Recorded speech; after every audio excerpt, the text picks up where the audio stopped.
not free to own a classic car, even if you pay cash. You still have to transport it, store it, insure it, keep it running, and maybe do a few minor upgrades to the car.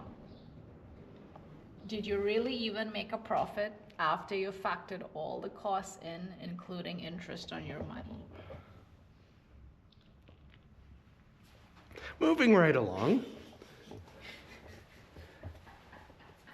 Oh, look at this. Matchbox models of yesteryear. I have a bunch of these. I have that one and that one and that one. Oh, look, Tanti. Yeah. And I have that one and that one. Well, many of them. Look, Canada Post.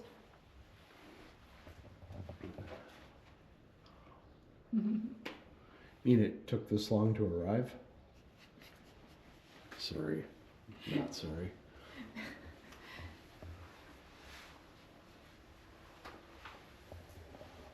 If you can't collect the real ones, collect the small ones. Collect both. They're all fun. So we're into building number 2 of this beautiful Nelson Classic Car Museum. And what is the first thing we see? We see a Pagoda W113 Mercedes SL. So 230, 2.3 liter inline 6. Very unusual color combination in this sort of, it's not really gold, but sort of an earthen gold and red. We have a Triumph Spitfire. What is this? A Fiat. Okay, now here's something kind of interesting.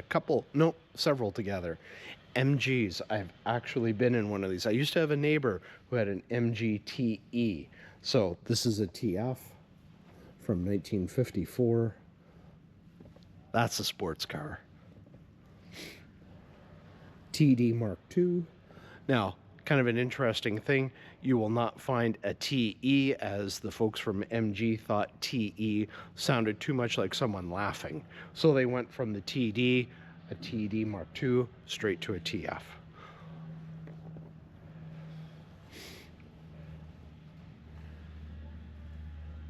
Triumph TR3, I've driven one of those.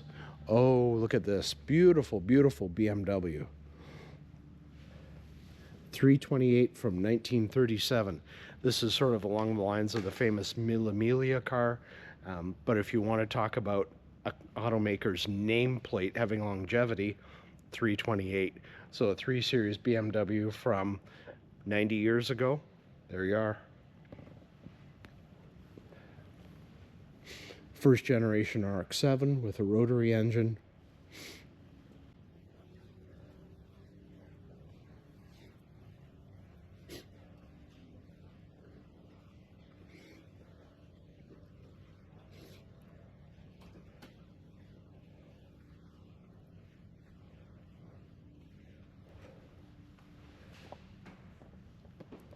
So this has caught my eye.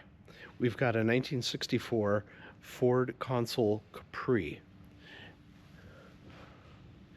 Now, I think it's kind of interesting that this particular car takes some styling cues from the 1960 North American Ford standard product, just in the shape of the C-pillar, the trunk lid, and the rear fenders. Take a closer look.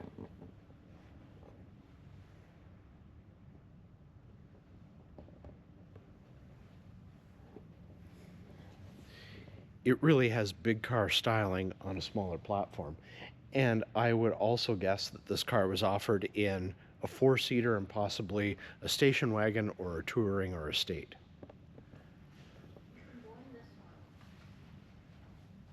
We're going to back up and check out a car that we can actually sit in. What have we got here? A Sunbeam 1961 Type Rapier Series 3. So we're going to see how tiny this guy is.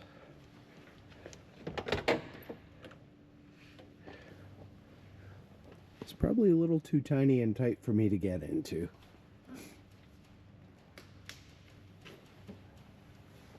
Oh, Mrs. Kurtski's going to give it a shot.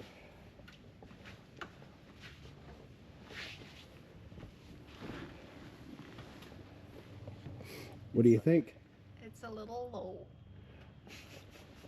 Super cool. She doesn't like low cars.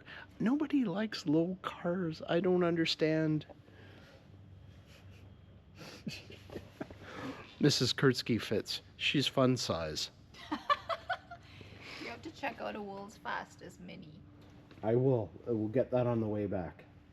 There are so many things to see here. I'm experiencing sensory overload. I'll get Or that. would that be engine overload? No, sensory overload, I think.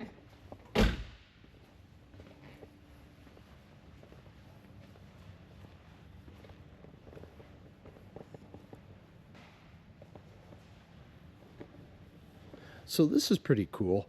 This was the gentleman's race car, a 1919 Stutz Bearcat, and its opposition car would be the Mercer Raceabout. And as the saying goes, you'd have to be nuts to drive a Stutz, and nothing would be worser than driving a Mercer. Crosstown rivals. We've got some interesting racing set up here.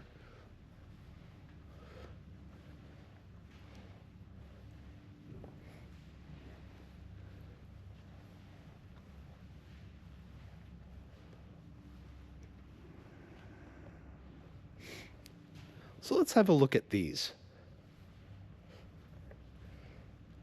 A Lotus Escort, and a Lotus Cortina.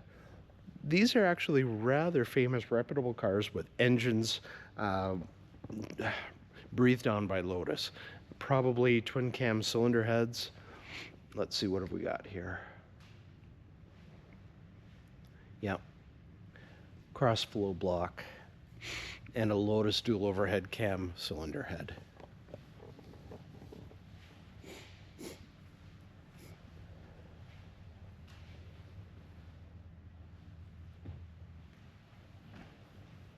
an engine that's open.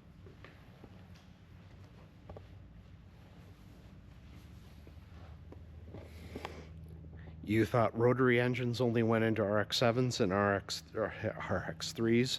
Well, here's something a little different. 1975 AP Road Pacer. I'm not sure if this is an experimental car or not, but it looks like a pretty factory setup of a 2-rotor Wankel engine.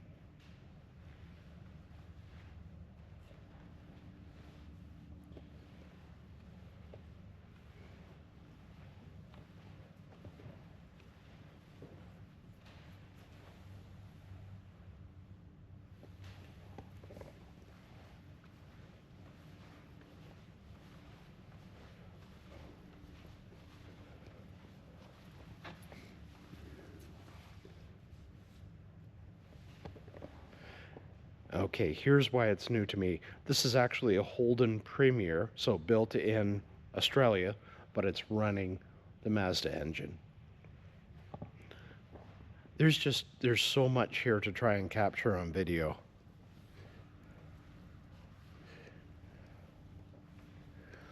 Leyland P76, I'm not even familiar with that. Obviously, we didn't get them in Canada or in the US.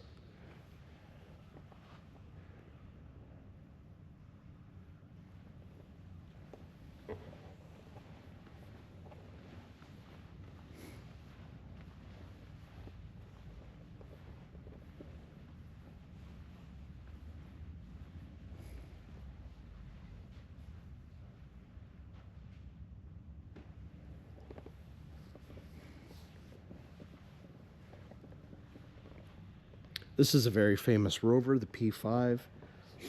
Sort of a British Buick.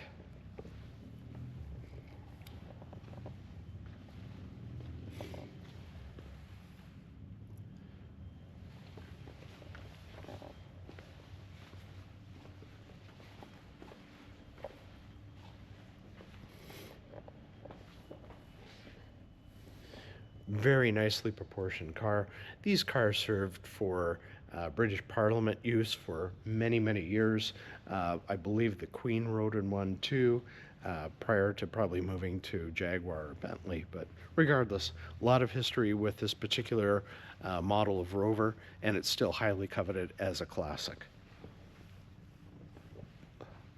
Where do you go from here? Well, let's just go up and down the aisles.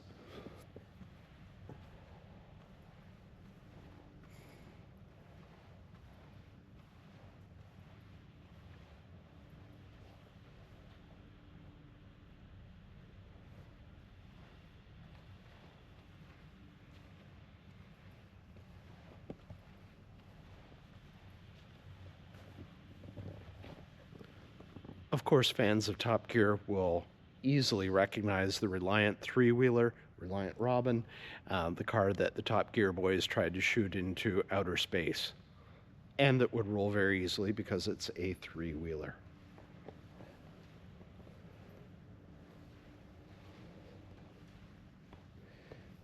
We saw one of these Austin Atlantics at the National Toy and Transportation Museum. Same color scheme, if I recall.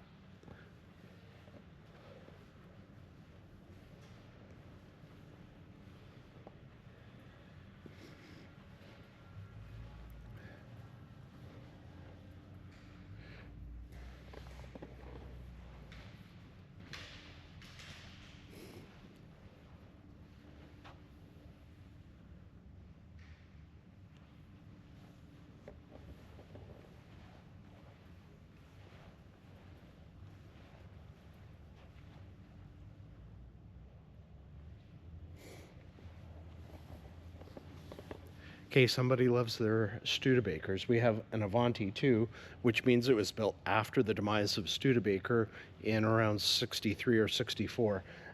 But the Avanti was Studebaker's last chance to try and get into the personal market, personal luxury coupe market, and just kind of their last chance. They made these along with the Larks, and I believe they were made in Hamilton, Ontario. I know the Larks were. That was Studebaker's last plant. So this particular vehicle, it's fiberglass construction, and these were built after Studebaker's demise. This particular one comes from 1982, and it's using a small block Chevy. Did you see a Mercedes? Yes, we're getting to that.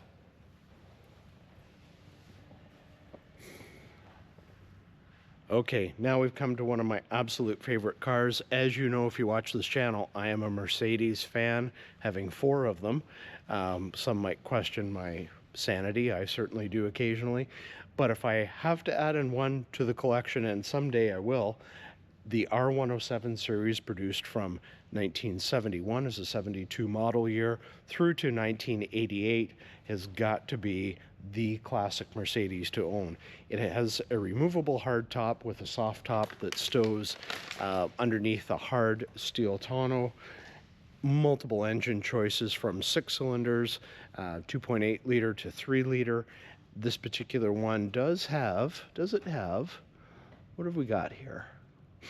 Well, it's called the 350 SL, but I am aware of the fact that in North America, at least, they were shipped with the 4.5 liter V8, but still badged 350s, and the dealerships received new badging and changed the badging for the customer cars. This one is in fact badged as a 350 SL. So there you go.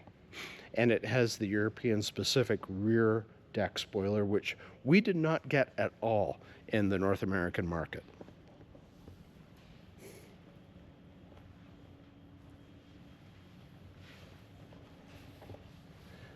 And while this car is automatic, they could be had with stick shift. But I think the coolest feature it has for a car of this time period is dual zone climate control.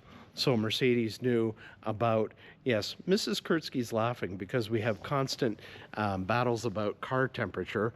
Basically, I set my temperature down to the cold zone and she is in the perimenopause zone, so high heat.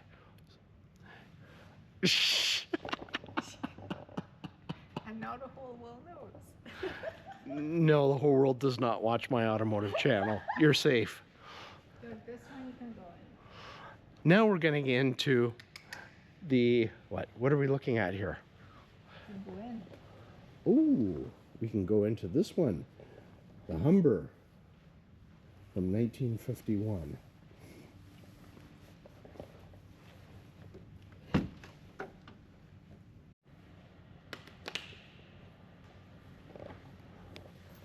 So you couldn't find two starker contrasts of cars side by side. You've got the biggest North American car, to my knowledge, ever made, the Lincoln Continental Mark V from 1977 to 79, parked across the carpetway to a Ford Anglia, which would have been, Ford of Europe's compact car. This particular example dates from 1962. This is basic transportation. This is basically Volkswagen Beetle level of basic transportation. Now, let's contrast that to the Mark V Lincoln.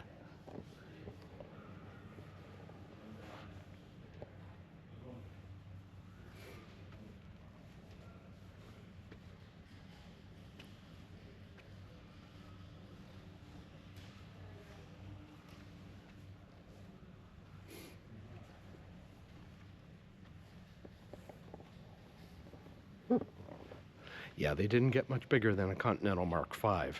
The Mark V was a styling update to the very successful Mark IV that ran from 1972 to 76. It's utilizing the same powertrain, the same frame, and a lot of the same components that you don't see, but it's a complete reskin. Actually, if I remember correctly, some of the windshield and perhaps some of the other pieces in the greenhouse were carryovers. But short of that, it's an amazing major facelift to what was one of the most successful personal luxury coupes of the 1970s, the Malaise era. So this particular car in 77 and 78, you could have with up to a 460 cubic inch V8, and the base model was a 400 cubic inch V8. For 1979, the last year of this behemoth, and the town car, equally behemoth-y, the 400 cubic inch V8 was the only powertrain.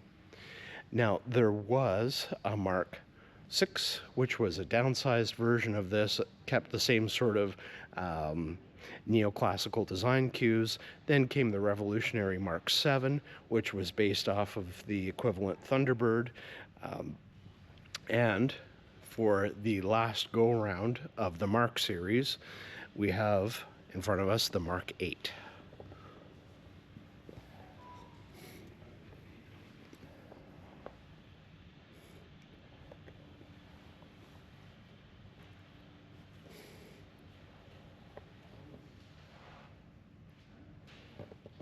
I remember well when these cars came out, and they were quite something in terms of technology, styling, aerodynamics.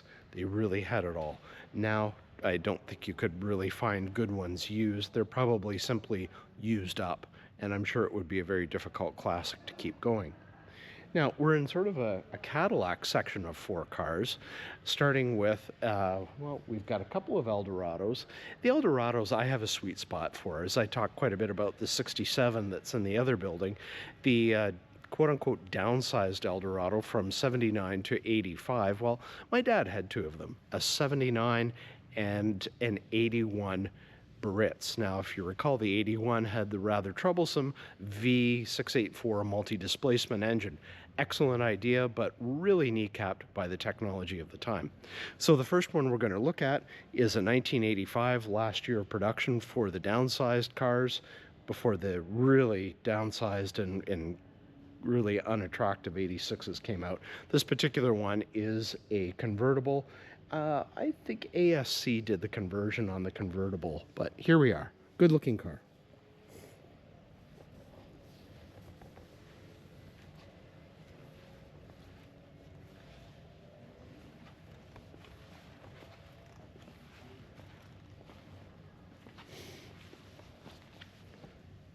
And this one has an aftermarket Continental kit added with the high mount stoplight.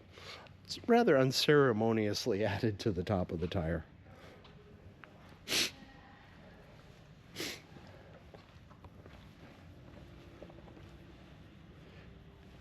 Now, the Brougham was Cadillac's holdover for the geriatric crowd. Sorry, that's what it was. Very elegant car, but really old technology. This particular car started basically in the 1977 downsizing, which took what, 10, 12, 14 inches off and 900 pounds. Um, it's actually attractive for what it is, but this is not a sporting Cadillac.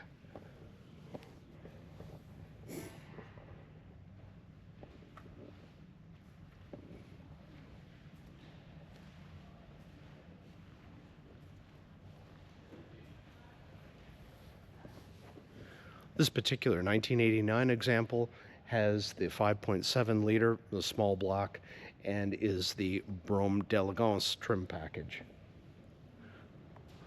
Ah, now we've got an 84 Eldorado Barretts. So this has some extra trim along the top of the front fender um, and along the following the daylight opening or belt molding, and it also has a stainless steel roof insert, and this particular one has a rather rare option of the factory sunroof or moonroof.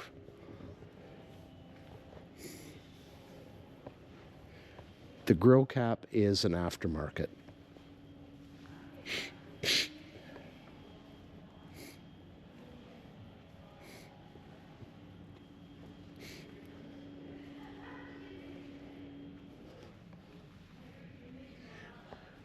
This car is also fitted with an aftermarket Continental kit and chrome pieces on the trunk that are supposed to denote like a coach-built strap to secure the trunk. It's a little odd, but it is what it is. We've got another, it looks like a 58 Cadillac Series 62 or a Fleetwood 60 Special. But before we get to that, just want to show you this really nice Corvette. So this particular one is a 62. 61s and 62s are kind of unique because they're blending the last of the first generation Corvette's rather bulbous bodywork, also encompassing quad headlights, with the rear end that would be pretty much carryover to the all-new 63. So it's an interesting blending of two very, very different styling themes.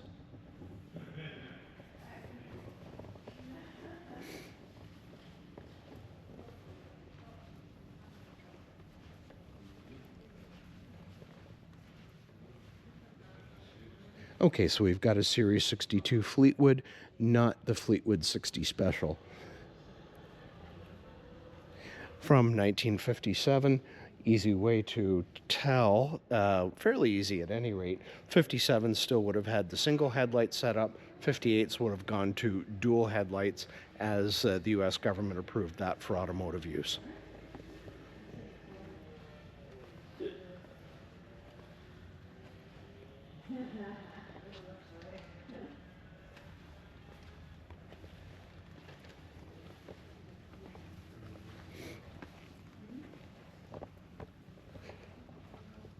Okay, coming back around as we sort of finish things up, and it's good timing because I'm running out of both card space and battery power. We've got an original model year 64.5 Mustang with the 289 cubic inch V8. The very first pony car and the car that really got GM to push the Firebird and Camaro and Chrysler to push the Barracuda, along with an adorable kids Cobra car.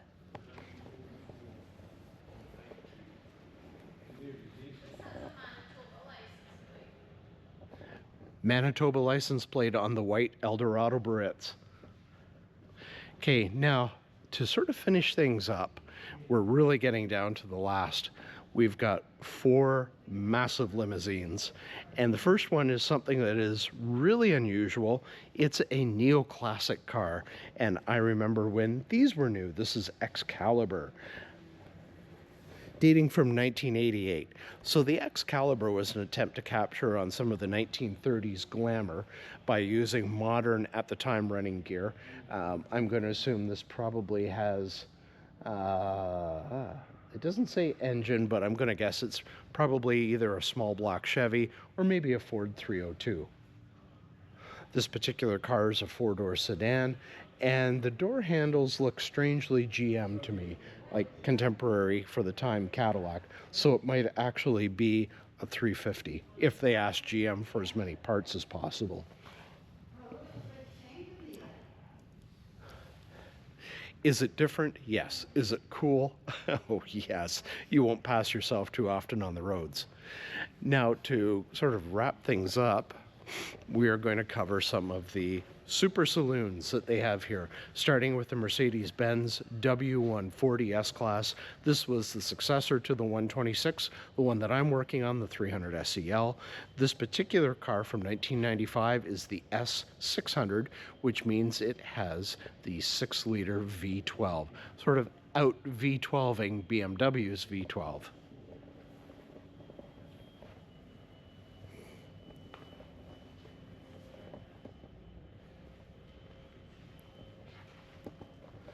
Many S-Class fans will say that this was peak Mercedes in terms of engineering.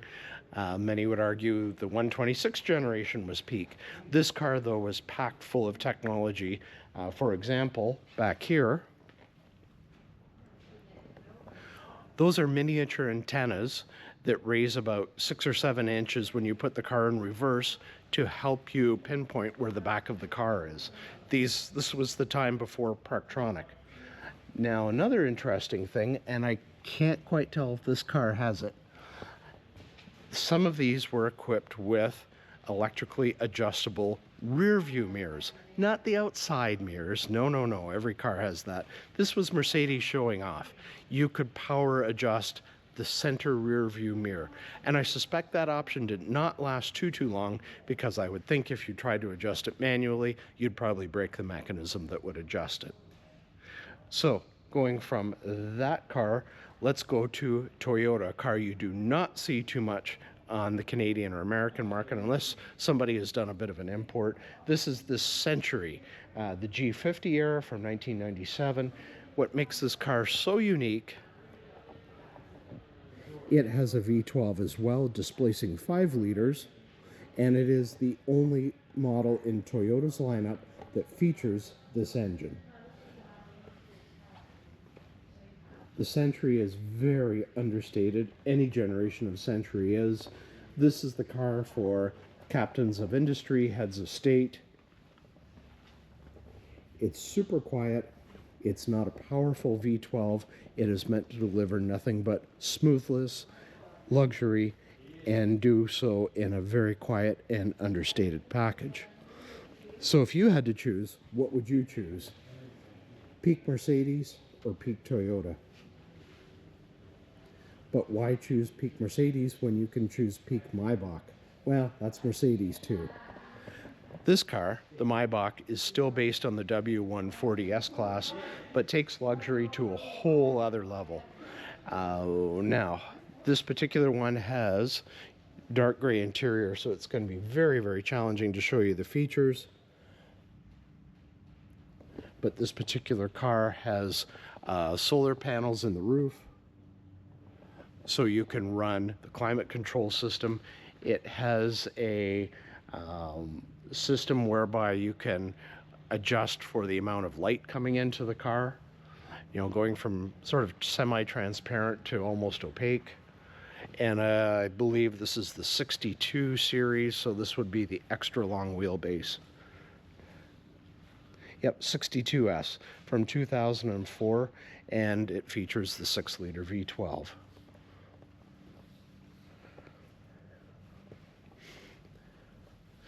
Some might say it's a little ungainly, but it's a luxury car. It's not designed to be a sports car by any means.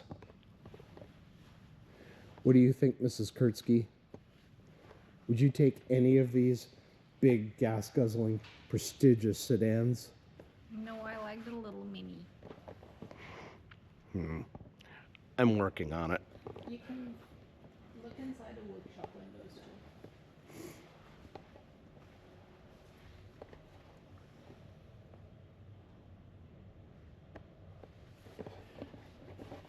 Okay, not to be too, well, taking a low shot, but there's a Jag in the shop. Even here, there's a Jag in the shop. Okay, last two. We've got a DeSoto, and what year is this coming from? 1956. So DeSoto's was Chrysler's sort of upper mid-range car. Maybe. Where did it sit? Plymouth was entry level. Plymouth was entry level, and maybe DeSoto was above it. And then came Chrysler, and then came their Imperial line. I had to think about that for a minute. But it's really interesting, the color combination, the red and the pink with matching interior and wire wheels. This says Canada. Do we have a Canadian connection on this Pagoda SL? Look at that.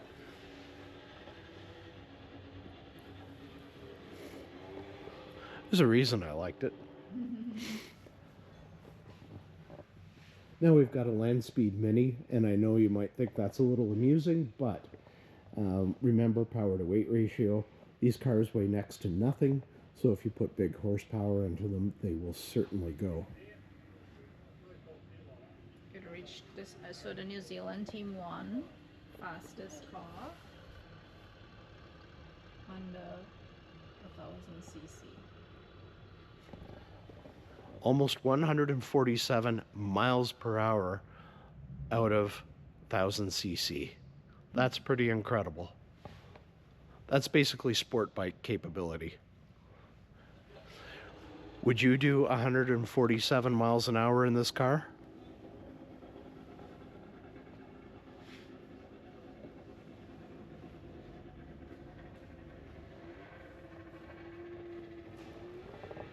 Folks, that's it from the Nelson Classic Car Museum in Nelson, South Island of New Zealand.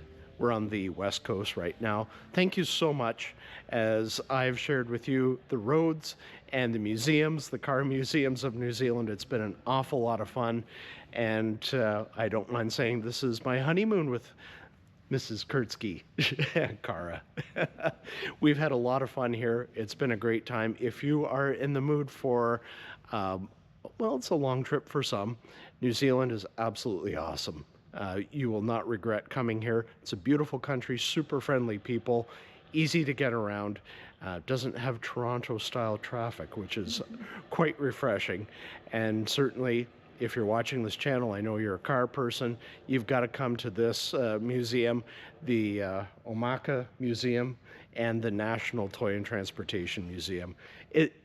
They all have different flavors, but they're so cool. Anyway, thanks so much for joining us. Take care, and we'll be back with more work on the 300 SEL. Well, when it thaws outside, we'll figure something out. We'll have lots of content for you. Take care. Bye-bye.